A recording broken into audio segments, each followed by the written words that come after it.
One. So in this journey of Achievers College, we have started an incubation center, and Department of Vocational Studies have organized a business gurukul with an expert into the field who has started with his own business. Saying something about Achievers College has accredited with NAC B+ under the Paramash scheme and have got many UG, like 9 UGs and 2 PGs under one stream, under one umbrella. Today, we are taking the step ahead and going towards the startup cell, sowing the seeds that there are 1,000 startups under this institution. I would like now the chairman, Dr. C. Mahesh Bhivandikar sir, to throw some light on this topic and how this startup thing is going to work ahead with Achievers. Yes, thank you, Disha madam. Let me congratulate the Department of Vocational Studies and Achievers Business Incubator. Am I audible, Disha? Yeah. Let me congratulate Achievers Business Incubator and Department of Vocational Studies for organizing such a wonderful program. Let me talk to students. Friends, today's speaker, Balasaheb Erande, is a great personality in Maharashtra who delivers motivational talks and various curriculum to the students who are interested in starting their own business. Start their own business. So friends, this is an opportunity to grow. At the age of 19 to 21, you are getting so much of inputs. So this activity is organized by college, not only for your benefits, but it is for the benefit of the society and a country, India as a whole. So out of this lecture, Balasaheb Erande sir will give you knowledge about how to start or initiate the process of doing business. Friends, there are many opportunities are available nowadays for young entrepreneurs. Now, by 2030, India will be superpower in the world. And if you wish to make India as a superpower, we must start working on ourselves. So this is a mentoring program for you and your friends who can do their business.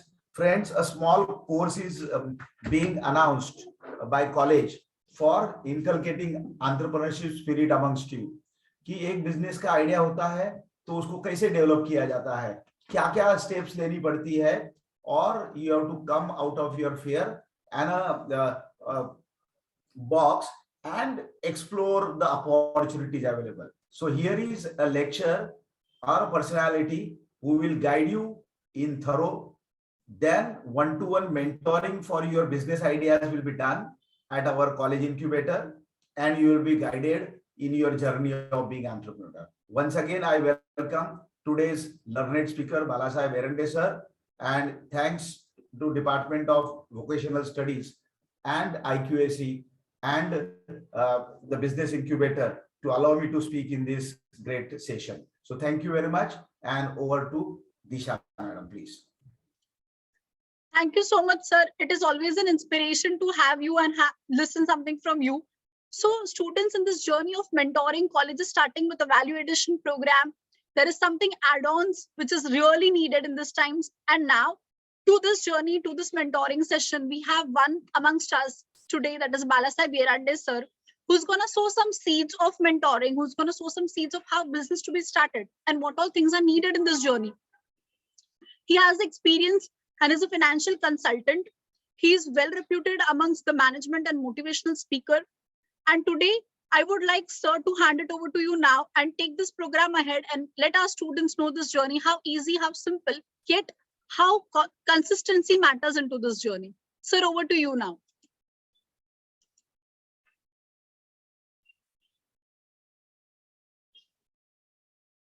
Sir, you are on mute. I am trying to unmute.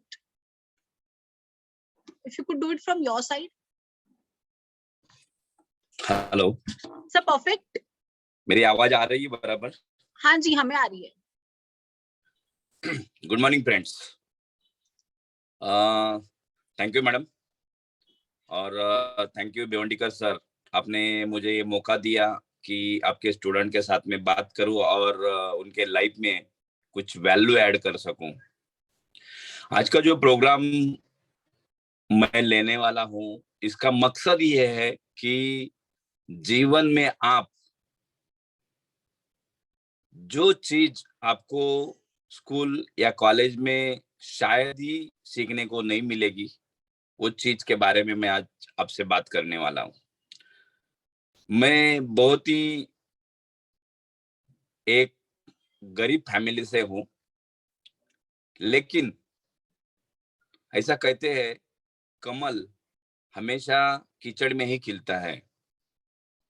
ऐसा जरूरी नहीं है धीरू भाई अंबानी का बेटा भी दुनिया का नंबर 1 बिजनेसमैन बन सकता है। एक छोटे परिवार का लड़का भी दुनिया का बड़ा बिजनेसमैन बन सकता है। ये खुद धीरूभाई अंबानी ने दिखा दिया है।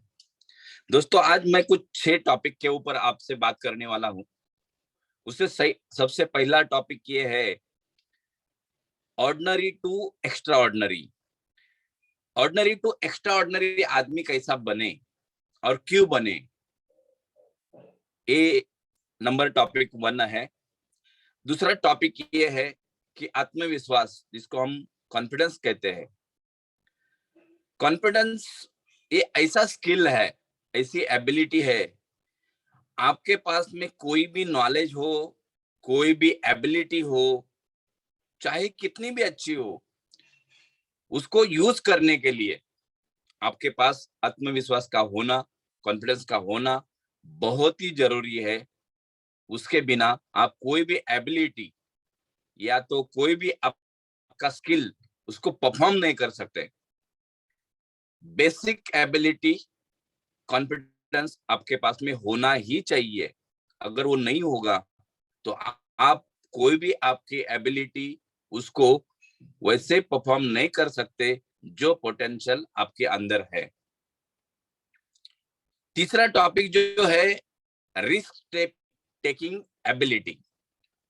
रिस्क कैसी ली जाती है और रिस्क लेने से आपको क्या मिलेगा। जनरली रिस्क लेते समय आदमी डरता है, मुझे सक्सेस मिलेगा, मुझे सक्सेस नहीं मिलेगा, मैं कर पाऊंगा या नहीं कर पाऊंगा, पहले ही आदमी डर जाता है। लेकिन मैं आपको बताऊंगा कि रिस्क अगर कैलकुलेटेड भी लेनी है तो कैसी लेनी है और वो लेने से आपके लाइफ में क्या आपको मिल सकता है। मेरा ये मानना है कि लाइफ में जब तक हम रिस्क नहीं लेते हैं तब तक हमें कुछ नहीं मिलने वाला। ऐसा कहते हैं छोटा बच्चा जब तक रोता नहीं तब तक उसकी माँ भी उसको दूध नहीं पिलाती। रिस्क लेनी पड़ेगी, जब तक आप मांगेंगे नहीं तब तक आपको मिलेगा नहीं। चौथा बात है जिसमें हम लोग बोलेंगे कि टीम वर्क के ऊपर, कैसा टीम वर्क किया जाए। एक आदमी और टीम, इसमें क्या फर्क है। एक आदमी कितना बड़ा हो सकता है और एक आदमी अपने टीम के साथ में कितना बड़ा हो सकता है, दो अलग अलग बातें हैं। तो मैं टीम वर्क के बारे में आपसे बात करूंगा। पांचवा टॉपिक है जिसमें हम लोग बोलते हैं कि निर्णय क्षमता। आप डिसीजन मेकिंग कैसा आपका पावर बढ़ाएंगे, निर्णय क्षमता आपकी कैसी बढ़ेगी और निर्णय लेने से क्या क्या आपके जीवन में चेंज, ट्रांसफॉर्मिंग आ सकती है और आप कौन से लेवल तक जा सकते हो, इसके बारे में हम लोग बात करेंगे। और छठा टॉपिक है जिसको हम लोग बोलते हैं जिद। अपने जिद पे अड़के रहना हर हालात में। हालात चाहे अपने को बदलने की कितनी भी कोशिश करे, लोग अपने बारे में चाहे जो भी बोले, लेकिन अपने हालात पे टिके रहना, अपने जिद पे टिके रहना, ये क्या होता है और उससे आप क्या पा सकते हो, इसके बारे में मैं बात करूंगा। नाउ सबसे पहला टॉपिक है अपना ऑर्डिनरी टू एक्स्ट्रा ऑर्डिनरी। देखो दोस्तों, आवाज मेरी आ रही है बराबर? Hello? Yes, sir, you are perfectly audible. Ordinary to extraordinary. Ordinary होता है जिसको हम लोग कह सकते हैं भीड़, और भीड़ का कोई चेहरा नहीं होता। भीड़ में आप कौन है ये पहचाना नहीं जा सकता। और अगर आप भीड़ में है तो आपकी कोई भी पहचान नहीं रहेगी। कोई लोग जीते हैं खाली सरवाइव करने के लिए। भीड़ में लोग है ना, 2 टाइम का उनको खाना मिले और बस वो जिए। उनके लाइफ में ना कोई गोल होता है, ना लाइफ में उनका कोई डेस्टिनेशन होता है, और ना लाइफ में उनका कोई पैशन होता है। तो ये होती है भीड़। अगर आप भीड़ में जिएंगे तो आप जिंदगी में ऑर्डिनरी ही रहेंगे, और ऑर्डिनरी आदमी का इस दुनिया में रहना और ना रहना कोई मायने नहीं रखता। शायद आज के तारीख में आपने कोरोना में देखा होगा कितने लोग ऐसे मरे कि जिनको 4 कंधे वाले भी नहीं नसीब हुए, और ना कोई उनको देखने को गया। और कभी कभी तो ऐसा हो जाता है कि वो म्युनिसिपैलिटी वाले भी, कॉर्पोरेशन वाले भी उनको ऐसे ही ढकेल देते हैं भट्टी में। दोस्तों, भीड़ और एक्स्ट्रा ऑर्डिनरी, एक अकेला आदमी। अब सोचो कि अगर सचिन तेंदुलकर 133 करोड़ आदमी में एक ही आदमी है, एक्स्ट्रा ऑर्डिनरी पीपल। अपनी जो पैशन है उसको अगर 10,000 घंटा आपने अगर उसको परफॉर्म किया अपनी पैशन से, अपनी कला को अगर 10,000 घंटा आपने अगर परफॉर्म किया, तो आप सचिन तेंदुलकर जैसे जीनियस, एक्स्ट्रा ऑर्डिनरी बन सकते हैं। लेकिन आपको वो भीड़ से उठना पड़ेगा। उसके लिए आपको सवेरे 5 बजे जब बॉल दिखता नहीं है तब ग्राउंड पे जाके बैट घुमानी पड़ेगी। आंख बंद करके भी आप आपका परफॉर्म कर सकते हैं जब अंधेरा होता है।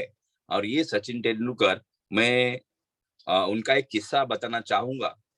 एक बार रमाकांत अचरेकर सर सवेरे सवेरे ग्राउंड पे गए और उन्होंने देखा कि अंधेरा था, लेकिन अंधेरे में कोई तो भी एक लड़का ग्राउंड पे था और वो बस बैट घुमा रहा था, और वो उतना ही दिख रहा था। मतलब पूरी प्रतिकृति उनको दिख नहीं रही थी, आदमी पहचान में नहीं आ रहा था, लेकिन है ना बस वो बैट घुमा रहा था। लेग शॉट कैसा मारे, सामने कैसा मारे, राइट में कैसा मारे, वो परफॉर्म कर रहे थे। और जब नजदीक गए तो उनको मालूम पड़ा कि सचिन उधर खेल रहा है, और सचिन बस वो प्रैक्टिस कर रहा है कि सामने की बैट, सामने का बॉल कैसा आए। और जब उन्होंने बात की सचिन से, तब उन्होंने बोला कि मुझे ऐसा लगता है कि मैं अगर अंधेरे में बॉल को इमेजिन करूं तो रोशनी में मैं उसको बहुत ही अच्छी तरीके से मार सकता हूं। दोस्तों सोचो, जो भीड़ में होते हैं वो इसके बारे में सोच नहीं सकते। क्या आपका सक्सेस आप इमेजिन कर सकते हो? आपका एक्स्ट्रा ऑर्डिनरीनेस आप इमेजिन कर सकते हो?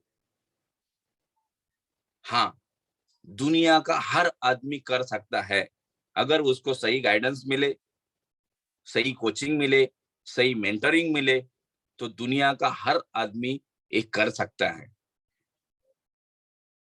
दोस्तों, कोच अनेक प्रकार के होते हैं,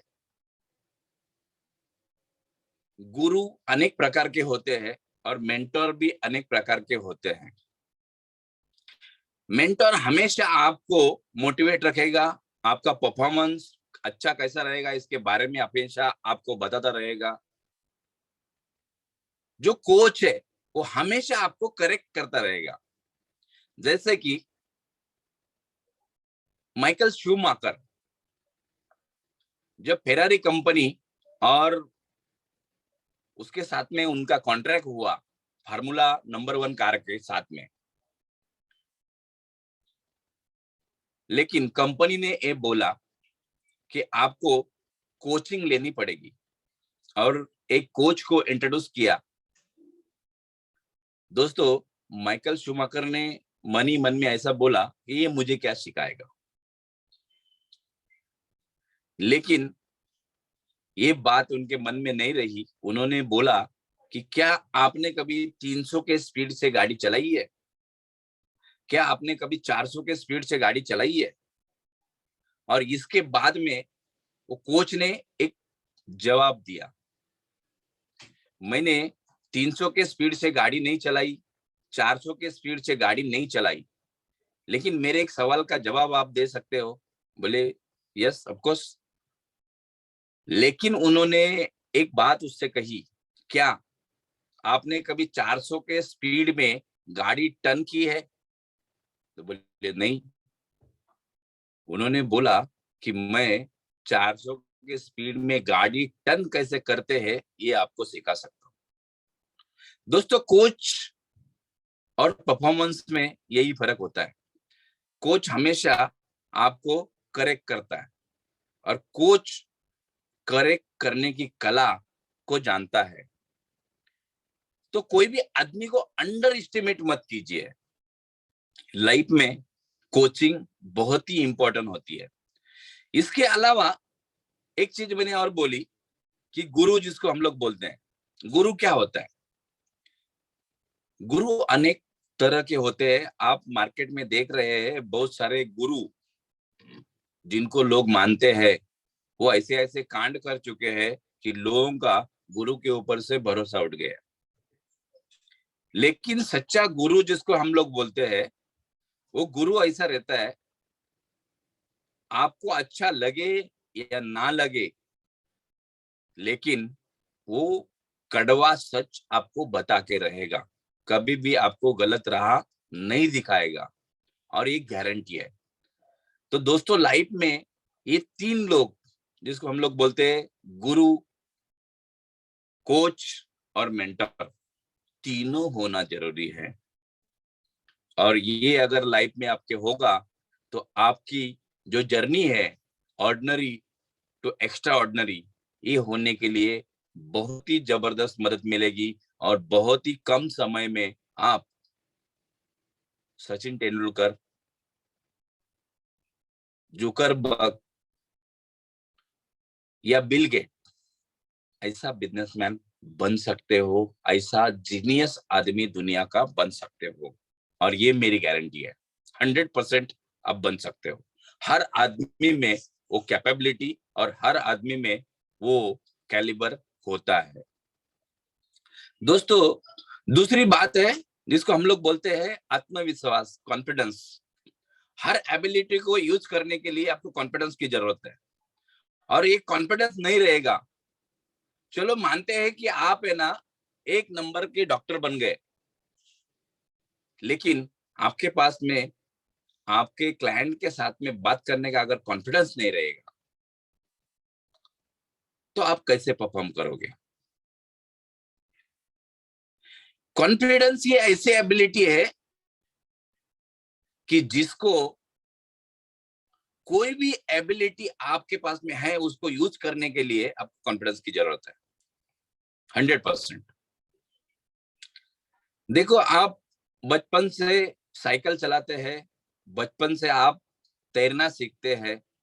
एक बार आदमी अगर तैरना सीख गया तो जिंदगी में कभी भी उसको पानी में उठा के डाल दो, वो अपनी कॉन्फिडेंस के साथ में बाहर आ जाएगा, क्योंकि पानी में तैरने की कला उसने सीख ली है। और दूसरी बात यह है कि पानी से नहीं डर के अपने कॉन्फिडेंस के बल पे बाहर कैसे आने का उसको पता है। बहुत लोग जिसको हम लोग बोल सकते हैं कि कोविड सिचुएशन में बहुत लोगों का डेथ हो गया, और ऐसा कहते हैं कि बहुत लोग खाली डर के बारे में कोविड का नाम सुन के ही मर गए। वो कोविड से नहीं मरे, उनका कोविड सुन के ही उनको हार्ट अटैक आ गए। उनका रीजन अलग था,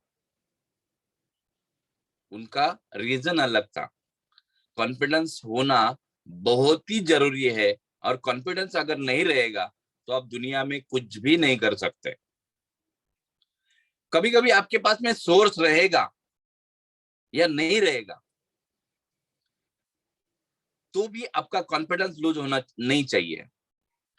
बी अ ब्रेव, जिसको हम लोग बोलते हैं, आप अगर ब्रेव का एक्टिंग करेंगे, आप अगर शूर है ऐसा दिखाएंगे, आप डरते नहीं है ऐसा अगर दिखाएंगे, तो उसको डरते हैं ये पहचानने की कोई भी एबिलिटी या कोई भी स्किल अलग से नहीं है।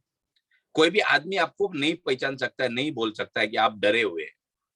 आपके चेहरे पे बस डर दिखना नहीं चाहिए। और अंदर का कॉन्फिडेंस जिसको हम लोग बोलते हैं, ये अगर रहेगा तो आप कुछ भी कर सकते हैं। जिसमें हम लोग बोल सकते हैं कि अपने महाराष्ट्र के एक बहुत बड़े पॉलिटिशियन है जिसका नाम है शरद चंद्र जी पवार।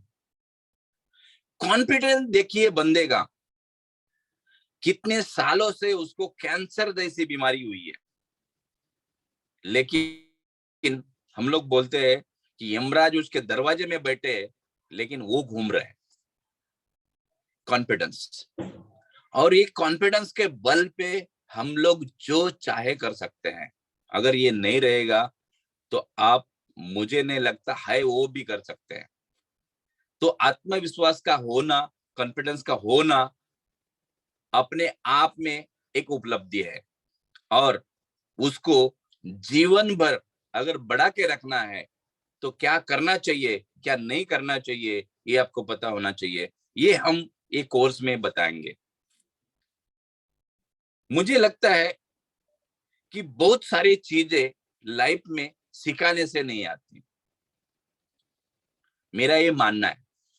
कभी हो जाएगा कि आप सामने से कुछ सीखेंगे, जिसको हम लोग बोलते हैं ऑन द टेबल, और कुछ चीजें ऐसी होती है ऑफ द टेबल।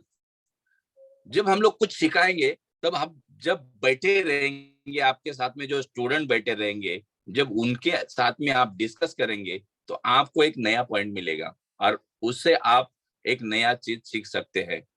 तो कॉन्फिडेंस एक ऐसी बात है। तीसरी चीज है जिसको हम लोग बोलेंगे risk taking ability.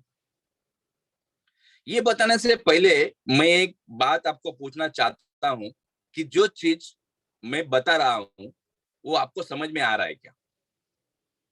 Hello?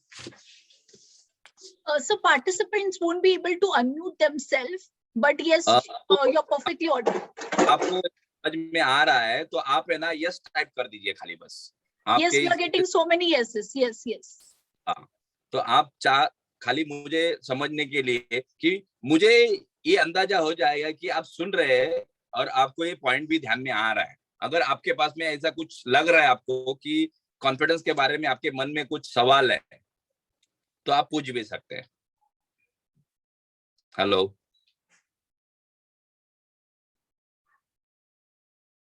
Hello? Yes, sir, we are getting almost 30-40 this yes, we have got many yes.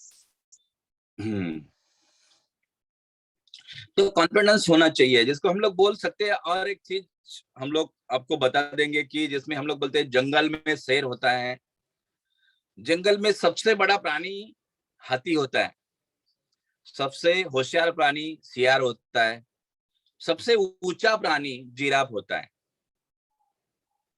लेकिन और सबसे चप्पल प्राणी जिसको हम लोग बोलते हैं चीता होता है, जिसकी दौड़ करीबन 120 स्पीड की होती है। लेकिन दोस्तों, जंगल का राजा शेर क्यों होता है? जंगल का राजा शेर इसके लिए होता है कि सबसे ज्यादा करेज और सबसे ज्यादा कॉन्फिडेंस उसके पास होता है, और उसी बल पे शेर है ना, वो राजा होता है। तीसरी बात मैं आपको बताना चाहूंगा, जिसमें हम लोग बोलते हैं कि रिस्क टेकिंग एबिलिटी। अगर जिंदगी में आप कोई स्पर्धा में भाग ही नहीं लेंगे, स्पर्धा में इंटर ही नहीं होंगे, कंट्रीब्यूट नहीं करेंगे अपने अंदर का जो है वो, तो आपको सक्सेस मिलने का चांसेस में भी 0। मतलब आप दौड़ में हिस्सा नहीं लेंगे, लेकिन आपको दौड़ को जीतना है, ऐसा तो होगा नहीं।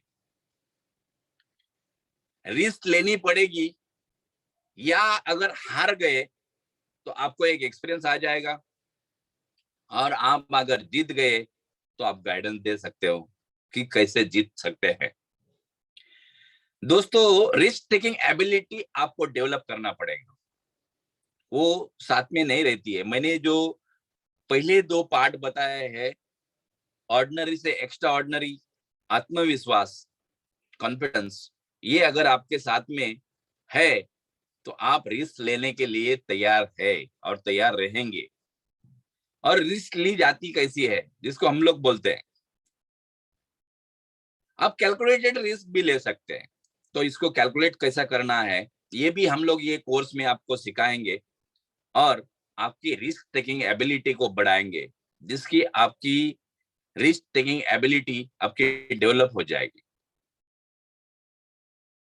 और जिसको हम लोग बोलते हैं कि आपको स्पर्धा में आप जीते या हारे कोई मायने नहीं रखता, आप स्पर्धा में हैं और तब तक रहेंगे जब तक आप जीतते नहीं है। और यही चीज जो है आपको रिस्क लेने के लिए मजबूत करेगी। मैंने सुना था, एक आईपीएस ऑफिसर या आईएएस ऑफिसर का स्पीच सुना था, भरत अंधड़े करके है, जो यूट्यूब में भी आप देख सकते हैं। ये आदमी ने करीबन 11 बार एग्जाम दी, 11 बार, और 11 बार एग्जाम देने के बाद में वो आईएएस बना। और उसने एक बात बोली कि जैसा बोलते हैं कि अपयश ये यश का एक पहला पायदान है। और उसका कहना ये था कि जब मैंने पीछे मुड़ के देखा तो मुझे मालूम हुआ कि मैं वो अपयश की एक सीढ़ी चढ़ के आया है। पूरा अपयश का सीढ़ी, 11 बार वो फेल हो गए, लेकिन उन्होंने अपनी रिस्क लेने की एबिलिटी बिल्कुल कम नहीं की और रिस्क लिया। सोचो, तो रिस्क टेकिंग एबिलिटी आपको हमेशा सक्सेस दिलाती है। और ये हम एक कोर्स में आपको बताएंगे कि वो कैसा लेना है और उसको कैसा परफॉर्म करना है, उसको कैसा कैलकुलेट करना है, और ये करने से आपकी लाइफ में क्या क्या आ सकता है। और 100% मैं बोलता हूं कि आपके लाइफ में आज से बेहतर, ऑर्डिनरी से एक्स्ट्रा ऑर्डिनरी ये हो जाएगा। आपके अंदर एक जबरदस्त कॉन्फिडेंस, जबरदस्त आत्मविश्वास हम लोग पैदा करेंगे। चौथी बात है जिसको हम लोग बोलते हैं टीम वर्क। एक आदमी उतना बड़ा नहीं हो सकता जितना एक टीम के साथ में बड़ा हो सकता है। सोचो, अगर अपने prime minister, honourable prime minister जो नरेंद्र मोदी जी है, अकेला ही सब करना चाहे, मंत्रिमंडल उनके साथ में ना हो, तो क्या क्या काम वो देख सकते हैं। एक आदमी सब चीजें नहीं कर सकता, फिर उसको जंक एक्टिविटी में वो बिजी हो जाता है। जंक एक्टिविटी मीन्स क्या? छोटे छोटे काम जो जरूरी तो है, लेकिन मैं करना जरूरी नहीं है, मेरे सिवाय और कुछ लोग कर सकते हैं। मेरी एक कंपनी है जिसमें 8 लोग काम करते हैं। अगर सब काम मैं करता बैठूंगा तो स्पीच कौन देगा, लोगों को कंसल्ट कौन करेगा, लोगों के प्रॉब्लम सॉल्व कौन करेगा, उनको मनवाएगा कौन, उनकी निर्णय क्षमता कौन बढ़ाएगा। तो सब काम मैं नहीं कर सकता। मैं एक इंश्योरेंस एजेंट हूं। मेरा जब काम चालू हो गया तो मेरा काम ये था, पार्टी के पास में जाना, उसको कन्वेंस करना, उसके बाद में उसकी पॉलिसी लेना, चेक लेना, और फिर उस चेक लेने के बाद में फॉर्म भरना, फिर उसके बाद में फिर मैं ब्रांच में जाके उसको भरना, फिर उसका फॉलोअप रखना, क्लाइंट का फॉलोअप रखना, ये सब चीजें मुझे ही करनी पड़ती थी एक समय पहले। ये 20 साल पहले की बात मैं आपको बता रहा हूँ। लेकिन आज मैं खाली सिग्नेचर लेता हूँ, फॉर्म फिलअप करने के लिए अलग आदमी है, क्लाइंट को फोन करने के लिए अलग आदमी है, ब्रांच में चेक भरने के लिए अलग आदमी है, क्लाइंट का कलेक्शन करने के लिए अलग आदमी है। मेरा काम बस ये है कि मैं क्लाइंट को कंसल्ट करूं, उसके प्रॉब्लम दूर करूं, उसके जो ऑब्जेक्शन है उसको दूर करूं, और कैसा उसका लाइफ प्रॉस्परस हो सकता है, कैसा उसका लाइफ 360 डिग्री बदल सकता है, इसके बारे में उसको बात करूं, उसके लाइफ में उसके वैल्यू ऐड करने की बात करूं। तो दोस्तों, टीम वर्क ये होता है।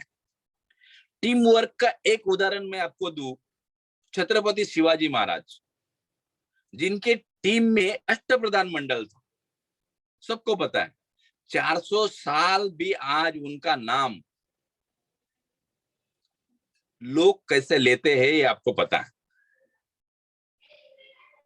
छत्रपति शिवाजी महाराज का जो अष्टप्रधान मंडल था, हर आदमी का एक रोल एंड रिस्पॉन्सिबिलिटी तय था।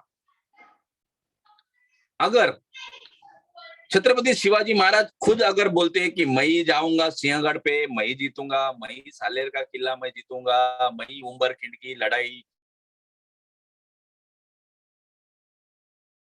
सब चीज अगर मैं करूंगा, तो आप सोचो कि क्या वो कर सकते थे और क्या नहीं कर सकते थे, उनको कितना प्रॉब्लम आ सकता था। और ये सच बात है, आप अकेला आदमी बहुत सारी चीजें नहीं कर सकता, लेकिन टीम के साथ में आप अगर काम करेंगे तो आप बहुत कुछ कर सकते हैं। मैंने एक सिनेमा देखा था बहुत कुछ सालों पहले, जिसको बोलते हैं कि वो खुफिया एजेंसी जो रहती है FBI अमेरिका की, उसके ऊपर था। और जब उसमें भर्ती होता है लोग, उसमें इंटरव्यू होता है, तब लेते हैं, तो उसमें कॉन्ट्रैक्ट किया जाता है। इस ट्रेनिंग के दौरान आपकी अगर डेथ हो गई तो हम उसके जिम्मेदार नहीं रहेंगे। अगर ये ट्रेनिंग होने के बाद में आप ज्वाइन हो गए और दूसरे कंट्री में आप पकड़े गए तो हमारी कोई रिस्पॉन्सिबिलिटी नहीं होगी। और ये ट्रेनिंग में हम जो करेंगे बस आपको वही करना है, आपका दिमाग नहीं लगाना है, और हम जो बोलेंगे वही आपको करना पड़ेगा। तय हो जाता है ट्रेनिंग के लिए, 8 लोग हाँ बोल देते हैं और ट्रेनिंग चालू हो जाती है। पहले दिन का ट्रेनिंग रहता है, आप इस पिक्चर को देख सकते हो। मैंने लॉकडाउन के कार्यकाल में इसको देखा था। पहली एग्जाम उनकी रहती है कि वो सोए रहते हैं एक रूम में, और रूम पूरा, जिसको हम लोग बोलते हैं हवा बंद होता है, और जब वो सोए रहते हैं एकदम गार्ड, जिसको हम लोग बोलते हैं कि आज पूरे नींद में हो जाते हैं, तब वो रूम में पानी छोड़ा जाता है। और जब वो पानी वो बेड तक आ जाता है, तब उनको पता चलता है कि यार ये रूम में तो पानी भर रहा है, और कुछ ही समय में वो पानी पूरे रूम में भर देते हैं और उनको सांस लेना तकलीफ हो जाती है। फिर एक आदमी वो दरवाजा खोलने के लिए दौड़ता है, एक आदमी सांस कैसी ली जाए इसी बारे में सोचता है। फिर वो टॉयलेट से जो ये रहता है, क्या बोल सकते हैं हम लोग, टॉयलेट का पाइप रहता है, तो इससे हवा ले जा सकती है, ये उनको पता रहता है। तो कुछ लोग उधर दौड़ते हैं और एक आदमी प्रयास करता है कि दरवाजा कैसा तोड़े, और फिर कुछ समय में उसको मालूम पड़ता है कि एक ट्रांसपेरेंट ग्लास है, अगर ये ग्लास टूट गई तो हम लोग बच सकते हैं। हर आदमी अलग अलग तरीके से प्रयास करता है, और वो आदमी उसको कांच को मारना चालू कर देता है और वो कांच टूटती है।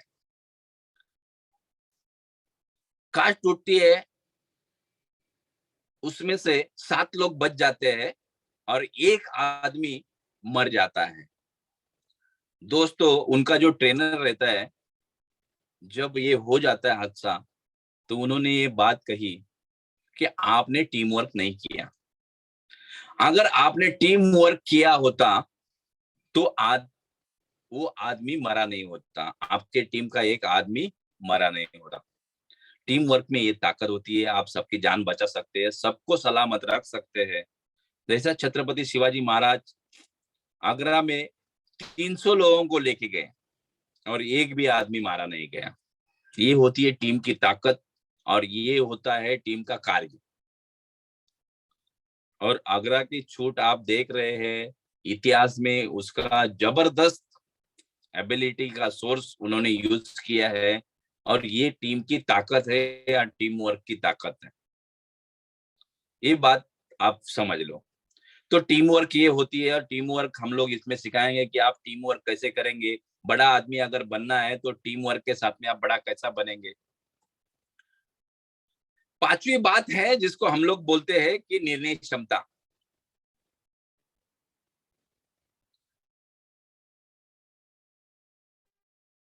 डिसीजन लेने से हमारे लाइफ में क्या बदल आ सकता है। दोस्तों, डिसीजन लेना इसकी कैपेबिलिटी डिफाइन करती है कि आपको क्या क्या एक्सपीरियंस है, आपके साथ में कौन कौन खड़ा है, आपकी टीम आपके कितने सपोर्ट में है। वापस वो मैं बोलूंगा कि आप ऑर्डिनरी हो कि एक्स्ट्रा ऑर्डिनरी हो। एक्स्ट्रा ऑर्डिनरी अगर आप है तो आपकी डिसीजन क्षमता बहुत ही अलग होगी, आपका कॉन्फिडेंस बहुत ही अलग होगा, आपकी रिस्क टेकिंग एबिलिटी अलग होगी। टीम वर्क करके आप कैसे रिस्क ले सकते हैं, किसको किसको क्या काम देने का, अपन वो गोल तक कैसे पहुंचेंगे, और ये सब आप कैलकुलेट कर सकते हैं। जैसे कि ट्रेन एक्सीडेंट में बहुत लोग मारे जाते हैं, आपको पता है, और आपको ट्रेन में बैठने से डर लगता है। तो ये कैलकुलेटेड रिस्क आप कैसे ले सकते हैं। अगर आप ये सोचते हैं कि ट्रेन में बैठने से मेरी मृत्यु हो सकती है, तो आप ये कैलकुलेट कर सकते हैं कि मैं दिल्ली जा रहा हूं, ये दिल्ली की ट्रेन कभी से कभी तक चलती है, मतलब 1950 से वो ट्रेन चालू हो गई और 2021 तक वो ट्रेन चल रही है। दिल्ली जाने वाली ट्रेन के एक्सीडेंट कितनी बार हो गई, आप इसके परसेंटेज काउंट कर सकते हैं। अगर इसका परसेंटेज कोई भी चीज का 50% से ऊपर रहेगा तो आप वो ट्रेन में मत बैठिए। It's a calculated risk. तो निर्णय क्षमता आपकी ऐसी डेवलप होगी, आपको अगर रिस्क कैलकुलेट करने को आ जाएगा तो ऑटोमेटिकली आपकी निर्णय क्षमता जो है वो बढ़ेगी, डिसीजन मेकिंग जो पावर है वो बढ़ेगी। और एक लीडर के अंदर निर्णय क्षमता होना बहुत ही जरूरी होता है। एक बार एक साधु रहता है और उसका यज्ञ चालू रहता है, और बहुत बाहर उसके आश्रम के बाहर बहुत ही आवाज आता है, और वो अपने शिष्यों को बोलता है कि जाओ देखो क्या हो रहा है। तो शिष्य बाहर जाते हैं और देखते हैं एक शेर का बहुत बड़ा झुंड उधर से आता है, लेकिन उनका नेतृत्व, लीडरशिप एक बकरे के पास में रहता है, भेड़ के पास रहता है। वो आके अपने गुरु को बताता है, तो बोलता है ठीक है, कोई प्रॉब्लम नहीं है अपने को। फिर लीडर कौन है? भेड़। तो निर्णय लेने के लिए इनको ये मालूम पड़ा कि जब लीडर भेड़ जैसा होगा, शेर का झुंड भी कुछ नहीं कर सकता। अगेंस्ट कुछ समय के बाद में सेम ऐसी हलचल हुई, सेम ऐसा इवेंट था, और वो शिष्य जब बाहर जाता तो देखता है एक भेड़ का झुंड है और उसका नेतृत्व कर रहा है एक शेर। जब वो गुरु को आके बताता है कि एक भेड़ का झुंड है गुरुजी, और उसका नेतृत्व जो है, लीडरशिप जो है, एक शेर कर रहा है, तो बोलता है इधर से भागो, बहुत बड़ी हलचल इधर हो सकती है। तो आपको डरना जरूरी है जब शेर के जैसा नेतृत्व सामने हो, चाहे उसके टीम में भेड़ क्यों ना हो। मैंने क्या बोला? लीडरशिप मायने रखती है, लीडरशिप मायने रखती है। तो निर्णय क्षमता आपकी इस कैलकुलेशन से भी बढ़ सकती है, 101%। और लास्ट का जो पॉइंट है जिसको हम लोग बोलेंगे जिद। आदमी को जिद करना चाहिए। आदमी जिद करता है, बच्चा जिद करता है। बच्चा बोलता है मैं स्कूल ही नहीं जाऊंगा, मैं खाना ही नहीं खाऊंगा, और वो रोना चालू कर देता है। जिद में बहुत बड़ी ताकत होती है जो हमें चाहिए उसको पाने की। बस जिद करना मत छोड़ना।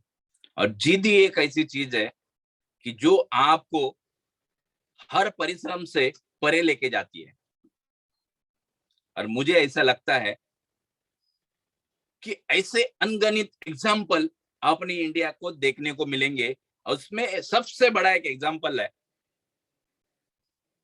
मांझी। मांझी करके एक फार्मर, एक मजदूर आदमी जो छन्नी हथौड़ी से काम करता था, उसके बीवी के इलाज के लिए लेके जाते समय वो पहाड़ पे उसकी मृत्यु हो जाती है। और आपने मांझी सिनेमा देखा है, एक छन्नी हथौड़ी से एक ही आदमी ने 20 साल में एक पहाड़ तोड़ डाला।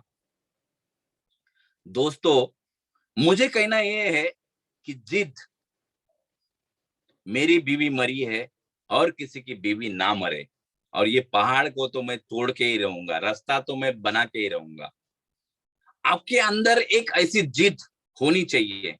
अगर ये होती है तो आप आपके लाइफ को कहां से कहां लेके जा सकते हैं।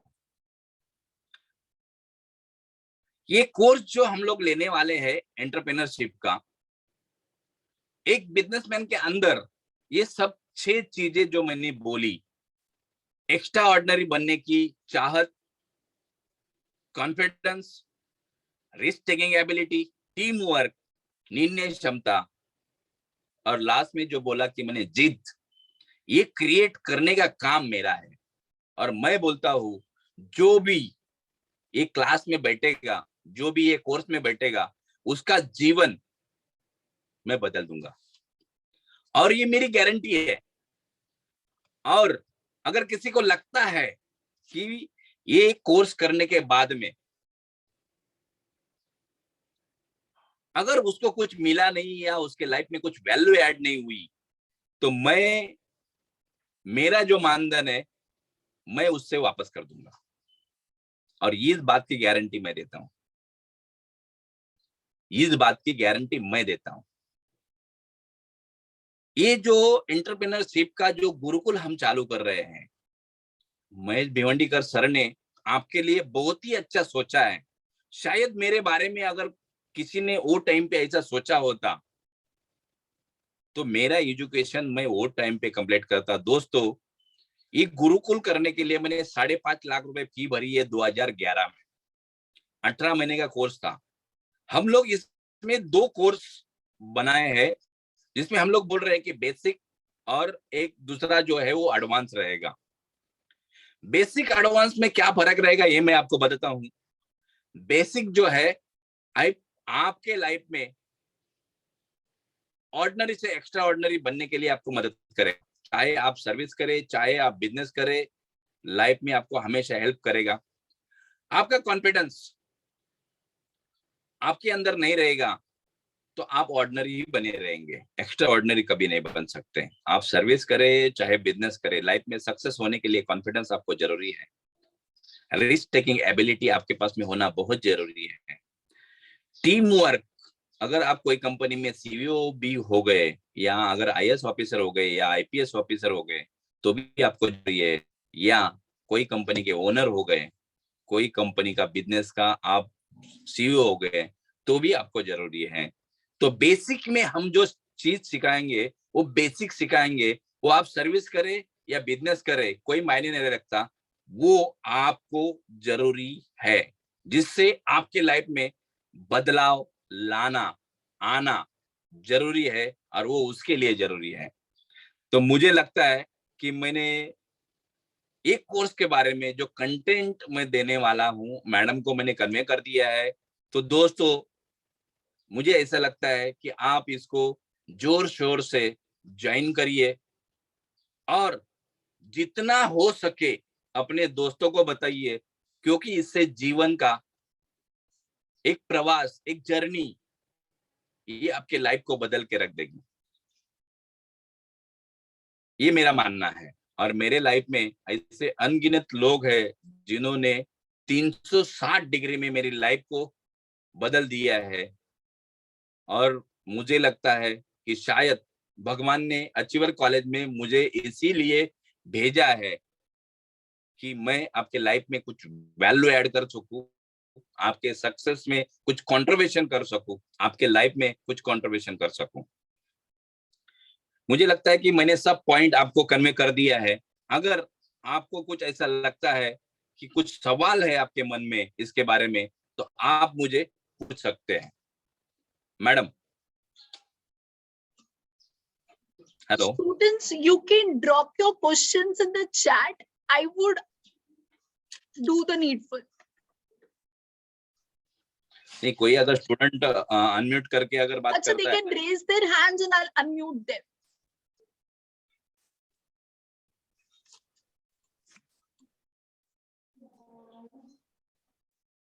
If you have any questions, any further queries to, ask, you can raise your hand. I'll give you the option of unmute.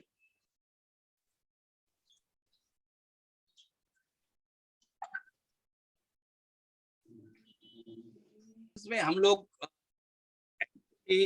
Totally कोई भी बिजनेस अगर वो आदमी करता है, देखो हम लोग जैसे कि मैंने बोला कि जो पहला बेसिक है, इसमें हम लोग है ना पूरा वो चीज सिखाएंगे जो एक आदमी के अंदर, सक्सेसफुल आदमी के अंदर होनी चाहिए। सक्सेस होने के लिए आपके पास में बेसिक क्या क्या चीजें होनी चाहिए, ये हम लोग उसमें सिखाएंगे।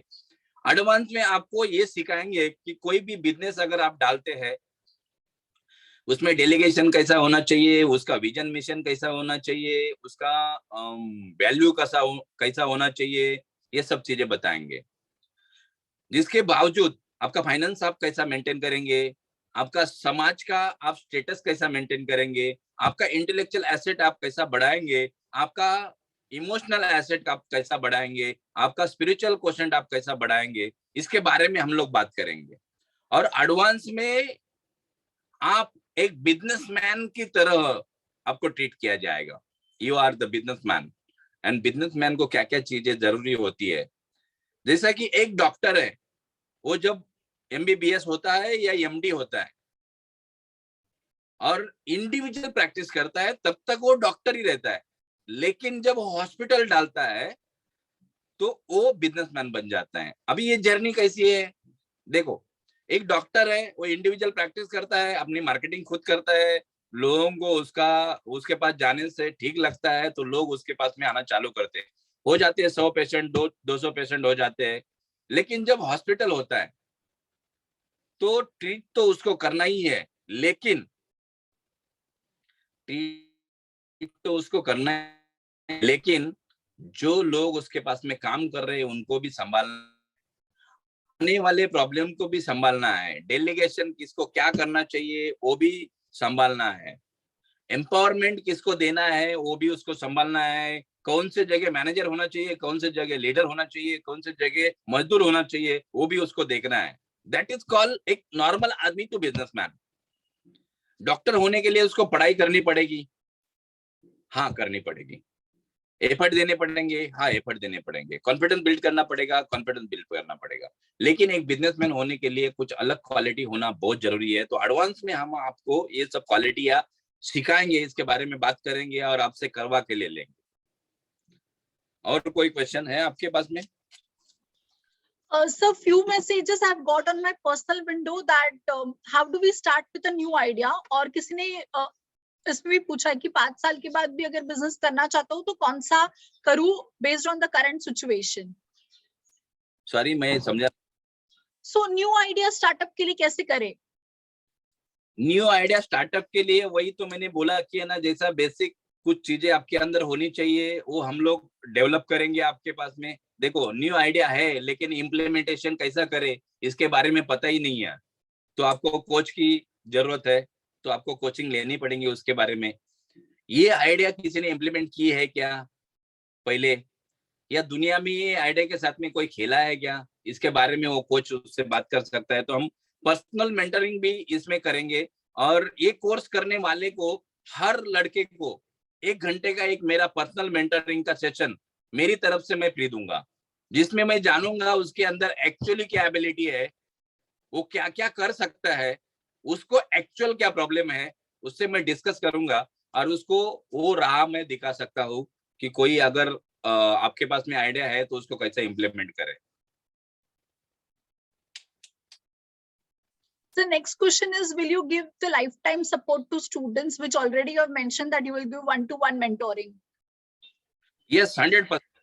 वो अगर जिंदगी में देखो, मैं कुछ चीजें आपको फ्री में दूंगा, नो डाउट अबाउट दैट, लेकिन मेरे टाइम की भी वैल्यू है, तो कुछ चीज के लिए मैं आपको चार्ज कर सकता हूँ. लेकिन आपको दिक्कत जिसको हम लोग बोलते हैं कि आप डायरेक्ट मेरे ऑफिस में कांटेक्ट करके मेरी अपॉइंटमेंट लेके मेरे साथ में काम कर सकते हैं. आपको कुछ अगर सलाह चाहिए तो मैं आपको दे सकता हूँ लाइफ टाइम के लिए. मेरा ये मानना है कि मेरे प्रिंसिपल ही ऐसे है कि मेरा जो रिलेशनशिप का जो प्रिंसिपल है, making the relation as a lifetime asset, ये मेरा प्रिंसिपल है मेरे कंपनी का. तो मैं एक बार रिलेशन बनाता हूं तो वो लाइफ टाइम में आपको देता हूं. और आप अगर बोलेंगे कि जिंदगी में मुझे 5 साल के बाद में 10 साल के बाद में कुछ जरूरत पड़ेगी, तो देखो लाइफ स्टार्ट करने के बाद में बहुत सारे ऐसे लोग हैं कि भैयू जी महाराज हो गए, साने गुरुजी हो गए, जो आमटे जी है, प्रकाश जी आमटे, उनकी जो बहू है, इन्होंने आत्महत्या कर दिया. तो मेरा कंसल्टिंग ये लेवल तक रहेगा. आपको अगर लाइफ एंड डेथ का अगर प्रॉब्लम भी आ जाए और आप मुझे कॉल करें तो आप आपकी लाइफ खत्म नहीं करेंगे, ये गारंटी बाड़ा साहेब वारंटी देगा. और मैं ये आपको ये दम पे मैं बोल रहा हूँ कि मैंने ऐसे कितने तो भी अनगिनत प्रॉब्लम लास्ट 27 साल में सॉल्व किए. एक समय था कि मैं बेसिक एक ऑर्डिनरी आदमी था, लेकिन आज मैं एक एक्स्ट्रा ऑर्डिनरी लोगों को गाइड करता हूँ, मेंटरिंग करता हूँ. जिनकी हजार हजार करोड़ की कंपनी है, उनको आज मैं मेंटरिंग करता हूँ. तो आप उसमें निशंक रहिए. कुछ भी प्रॉब्लम आपको आएगा तो मैं आपके साथ में खड़ा रहूंगा. ना मेरा समय, मेरा पूरा नॉलेज, मेरे पूरे रिसोर्स. मैं रोटरी क्लब का संस्थापक प्रेसिडेंट हूँ. जो बैंक में मैं एक पिग्मी कलेक्शन करता था, 10-10 रुपए जमा करता था, 12-12 घंटा घूम के, वो बैंक का मैं 16 साल से डायरेक्टर हूँ. जो बैंक आज के तारीख में 100 करोड़ की बैंक है. 3 ब्रांच था उसका. आज मैं ज्वाइन करने के बाद में वो ब्रांच के 10 ब्रांचेस हो गए हैं. तो आप ये सोचिए कि आप अगर ये ज्वाइन करते हैं तो खाली वो पैसे के लिए मैं काम नहीं कर रहा हूँ. मेरा मानना ये है कि आपके जीवन में मैं कुछ तो भी बदलाव लाऊं, कुछ तो वैल्यू ऐड करूं, और आपके लाइफ में प्रॉस्पेरिटी कैसी आएगी, यही मेरा मिशन है. Woman prosperity is my mission. बस आपको डायरेक्शन और आपके अंदर वो कॉन्फिडेंस पैदा करूं, और उसके बाद ही आपकी लाइफ सक्सेस हो जाए, ये मेरा मिशन है. The next question is, how do we start this journey of business Gurukul? इसकी शुरुआत कैसे करें और इसके लिए इन्वेस्टमेंट्स कितना होगा? मुझे ऐसा लगता है कि ये क्वेश्चन आपको इसका आंसर देना चाहिए. पूरा डिटेल आपके पास में है तो आप बच्चे लोगों को ये answer they. Yes, so students, we are gonna start this journey by the end of this month. We will be getting the details and sending you the Google form. And if you have anything else, how to make the payment part, we'll give you the name of Rohit sir and his contact details in the chat window. You can connect with Rohit sir and then you can take it ahead. So we are gonna start it very soon. This will be both online and offline both, and you will be getting a mentoring and a personal coaching from sir himself. मुझे और एक बात आपको कहनी है कि दोस्तों, life में ऐसी अपॉर्चुनिटी बहुत कम बार आएगी. ये 2 कोर्स जो है, इसका मैं पैसा लगभग नहीं के बराबर ले रहा हूँ. मेरा जो समय है उसके हिसाब से मैं आपसे पैसा ही नहीं ले रहा हूँ. लेकिन मैं आपको बताता हूँ, जो भी पहले कोर्स में बैठेगा, 10 साल के बाद वो स्टूडेंट को आप देख लेना, इनके नाम नोट कर लेना. इनके जिंदगी में ऐसा जबरदस्त बदलाव आया रहेगा जो मैं लिख के दे सकता हूँ कि इनके लाइफ में ये कोर्स का बहुत ही जबरदस्त अहमियत है. ये मैं पूरा लाइफ को बदलने की क्षमता रखता हूँ, और मैं गारंटी देता हूँ कि मैं बदलूंगा. बाकी आपके ऊपर डिपेंड करता है. पार्टिसिपेट करना ये आपका काम है. आप मैडम को कॉल कीजिए. आप मैडम को कॉल करके आपको उसका फीस भी जानिए, रजिस्टर करिए. आपका नाम तो सबसे पहला रजिस्टर करिए, और रजिस्टर करने के बाद में अगर आपको क्या क्या देना पड़ेगा मैडम सब बताएगी। अगर आपको कुछ प्रॉब्लम है तो उसके बारे में भी सॉल्यूशन किया जाएगा। तो आप करिए। आपके घर में कोई बिजनेसमैन नहीं है, आप बहुत गरीब घर से है, आपकी परिस्थिति क्या है, आपका एजुकेशन का लेवल क्या है, आपको मार्क्स कम है, कोई मायने नहीं रखता। मैं ये सब पैरामीटर को है ना पूरे डायमेंशन को बदल के रख दूंगा। कोई बात का टेंशन नहीं है, आप बस ज्वाइन करिए। कैसे ज्वाइन करना है मैडम आपको बताएगी, आप उनसे बात कीजिए, आप उनके टीम को, मार्केटिंग टीम को आप बात कीजिए, तो आप ज्वाइन करने का रास्ता आपको मिल जाएगा। स्टूडेंट्स, आप जो व्हाट्सएप ग्रुप में हो ना अभी, उसी के अंदर मैं रोहित सर का नंबर आपको ऐड कर मैं दूंगी। पहली And I- बैच 50 Yes. लोगों को का 50 लोग ही पहली बैच में होंगे। 50 से ज्यादा एक भी रजिस्ट्रेशन में लूंगा नहीं। तो जो पहले 50 लोग रजिस्टर करेंगे उनके साथ ही पहली बैच होगी। और आपको हमेशा मालूम है कि जो पहला होता है वो आखिरी तक पहला होता है। उसको जो मिलता है शायद ही दूसरे को नहीं मिलेगा, लेकिन पहले को जो मिलेगा, आप अगर 10 रुपए भर रहे हैं तो मैं 100 रुपए की डिलीवरी आपको करूंगा, ये बात का गारंटी मैं दूंगा। आप ये बात फीस के बारे में आप मैडम से बात करें या टीम के साथ में बात करें, वो आपको मालूम पड़ जाएगा। Yes, so students, I have shared the number of Rohit sir in the chat window. Also, I would be sharing that number and details on your WhatsApp group so that anyone has any further queries with regards to payment and when are we going to start and everything, we'll definitely inform you once you're ready with your payment thing. And now sir has given lot of information, and most important is his commitment towards you and your life, which is really very important. And the best part, which is my takeaway, कि जो first होता है वो हमेशा ही first होता है. So students, this is really a motivating factor for all of us, including me, because consistency is important and starting today is really very important. So thank you so much, sir, for officially proposing a vote of thanks. I would like to invite Aniket sir to do the needful. Aniket sir, please, are you there? Yes. So warm good morning to everyone. It is my privilege to propose a vote of thanks on behalf of Achievers College of Commerce and Management, Kalyan. I, Aniket Patil, would like to express my heartfelt thank you to our guest, Mr. Balasaheb Erande sir, for sparing time for us from his busy schedule and sharing knowledge of starting our startups, which will definitely encourage us future towards building modern and young entrepreneurs. I would like to express my gratitude to our chairman, Dr. C.A. Mahesh Bhivandikar sir, for motivating us every time. I also express my gratitude towards our principal, Ms. Sophia D'Souza ma'am, for encouraging and supporting us. Special thanks to our vice principal ma'am, Ms. Sana Khan, for her minute-to-minute guidance for tasks, and thanks to coordinator, Department of Vocational Studies, Ms. Disa Thakkar ma'am, and all technical team who provided technical support and wonderful audience who attended today's webinar. Thank you. Have a great day. Students, I have mentioned a feedback form link in the chat window. Once you fill up the feedback form, we would address you with the certification part. Okay, big thanks to everyone for joining. And sir, thank you so much for being here with us and sharing lots of knowledge. Thank you, sir. Thank you, madam.